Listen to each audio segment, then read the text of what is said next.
Hello my YouTube family. तो मैं हाजिर हूँ लंदन फेल्स के सेकंड पार्ट्स को लेकर। अगर आपने फर्स्ट पार्ट नहीं देखा तो डिस्क्रिप्शन बॉक्स में जाएं और फर्स्ट पार्ट को ज़रूर देखें। स्टोरी स्टार्ट करने से पहले मैं बता दूं, अगर आपने चैनल को सब्सक्राइब नहीं किया तो चैनल को सब्सक्राइब करें और बेल आइकन को दबाना बिल्कुल ना भूलें, ताकि आप पर समय समय पर नोटिफिकेशन जाता रहे। चलो फिर स्टार्ट करते हैं। जहाँ तक हमने फर्स्ट पार्ट में देखा, वो राइटर निकोला की डायरी पढ़ रहा था। तब वो आखिरी पेज में देखता है कि उसमें लिखा है कि मैंने अपने खूनी को ढूंढ लिया और आज ही मैं उससे मिली। वो राइटर बहुत ही एक्साइटेड हो जाता है और सारी डायरी लेकर निकोला 6 के रूम पे जाता है। राइटर बोलता है, मैं तुम्हारी सारी स्टोरी पढ़ ली। मुझे यकीन है कि तुम भविष्य देख सकती हो, तुम अपनी मौत भी देखी हो। तुम्हें कौन मारने वाला है आखिर? निकोला बोलती कि पता नहीं, बस मैं इतना जानती हूँ कि वो कल पब में था।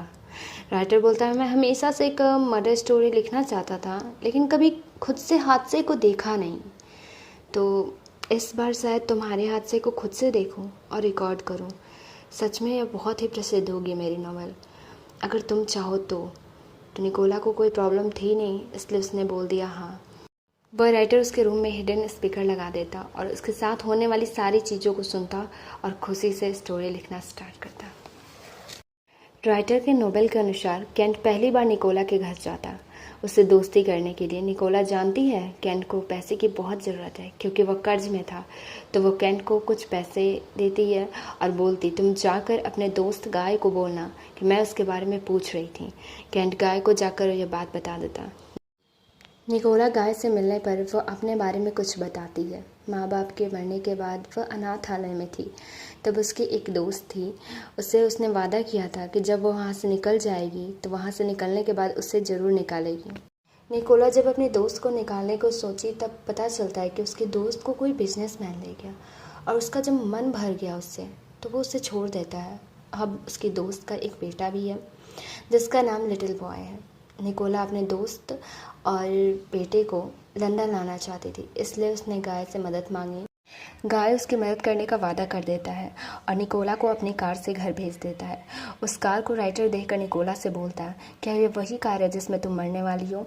यानी गाय ही तुम्हारा खूनी है? निकोला मुस्कुरा के कहती है, वो मुझसे प्यार करता है।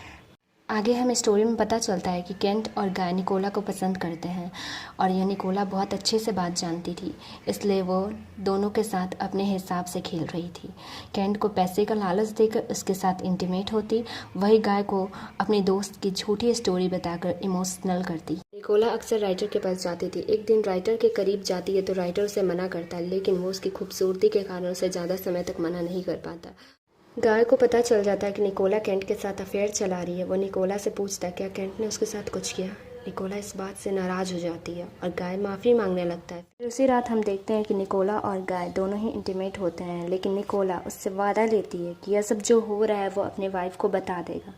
गाय अपने वाइफ को उसके और निकोला के अफेयर के बारे में बता देता है और उससे अलग हो जाता है। इस तरह निकोला, केंट, गाय, राइटर के साथ मौत का खेल खेल रही होती है। जब गाय ऑफिस में काम करता है तो गाय को निकोला एक बुक भेजती है, जिसे पढ़कर गाय को पता चल जाता है निकोला ने जितनी भी स्टोरी बताई थी अपने दोस्त की, सारी झूठी थी। इससे उसे बहुत गुस्सा आता है। दूसरी तरफ देखते हैं कि केंट डॉट्स चैंपियनशिप का फाइनल खेल रहा होता है। वहाँ निकोला भी गई होती है और डॉट्स चैंपियनशिप के ओपोनेंट चिक्स के करीब जाती है। यह सब देखकर केंट को गुस्सा आ जाता है और वह अपने गेम पर फोकस नहीं कर पाता और मैच हार जाता है। गाय गुस्से में वहाँ से जाकर कार में बैठा होता और सामने से केंट आता और गाय कार से निकलकर उस पर हमला कर देता और दोनों ही इस बात को बोलते हैं कि निकोला ने उससे धोखा दिया है। वो बोलता कि मैं निकोला को मारूंगा और गाय बोलता है मैं निकोला को मारूंगा। वो राइटर सब दूर से देख रहा होता है और केंट को वहाँ से उठाकर उसे घर भेज देता है। गाय गुस्से में कार में बैठा होता है। फिर वो राइटर गाय के कार में आकर बैठता और उसे समझाकर वहाँ से भेज देता है। फिर वहाँ निकोला आती, कार में बैठती तो देखती राइटर कार में है। वो बोलती, हमेशा से तुम ही थे जो मुझे मारने वाले थे। राइटर को निकोला से प्यार हो गया था। वो सोचता अगर निकोला को गाय या केंट ने मारा तो उसकी कहानी की परफेक्ट एंडिंग कैसे होगी, और फिर निकोला के सर पे हथौड़ा मारकर उसकी जान ले लेता है। फिर घर में घसीट कर ले जाता है और कहानी की एंडिंग लिखकर कहानी को ख़त्म करता है। और खुद भी जहर खाकर सुसाइड कर लेता है। लास्ट में हम देखते हैं राइटर का दोस्त आता और कहानी को अपने नाम पर पब्लिश करके और भी फेमस हो जाता है। इस तरह यह कहानी ख़त्म होती है दोस्तों।